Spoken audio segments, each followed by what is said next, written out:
তুষার আমার সাথে নেপালে বসে যেসব ভিডিও আমাকে পাঠিয়েছে, যেসব নগ্ন জিনিস আমার কাছে আছে সেগুলো আমি প্রকাশ করতে বাধ্য হব। তখন কোথায় গিয়ে আপনারা প্রিটেন্ড করবেন আমি কিন্তু জানি না। আমি ওয়ার্ন করছি, আমি জনসম্মুখে চাই তুষার যেন আমাকে সরি বলে।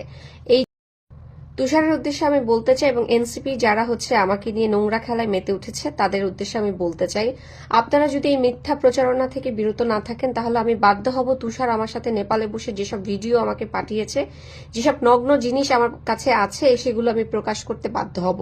তখন কোথায় গিয়ে আপনারা প্রিটেন্ড করবেন আমি কিন্তু জানি না। আমি ওয়ার্ন করছি, আমি জনসম্মুখে চাই তুষার যেন আমাকে সরি বলে। এই যে আমি যা কিছু প্রকাশ করতেছি সেগুলো কিন্তু বানোয়াট কিছু না। তুষারে যদি ওখানে তার নাম ব্যবহার করতে নাই চাইতো, তার মনের মধ্যে যদি কোনো রকম শয়তানি চিন্তা নাই থাকতো, তাহলে ওখানে সবাই জানে, বাংলাদেশের ম্যাক্সিমাম মানুষ, যে human rights activist Rezaur Rahman Lenin তিনি আমার বড় ভাই সমতুল্য। আমি তাকে সমস্ত কিছু শেয়ার করে, এবং আমার এই বিপদে শুধু ডিবির লোক না, এনসিপির লোক না, লেনিন ভাইও সেদিন উপস্থিত ছিলেন। তাহলে আমার গার্ডিয়ান হিসাবে যদি গার্ডিয়ানের নামই হয় তাহলে লেনিন ভাইয়ের নামটা কেন দিল না? সেখানে সাদিয়া উপস্থিত ছিল, সাদিয়া নারী নেত্রী এনসিপির, তার নাম কেন দেওয়া হলো না? এই সমস্ত বিষয়গুলো আপনারা কথা বলছেন না, অন্য বিষয়গুলো নিয়ে কথা বলছেন যে বিষয়গুলো কাজের না।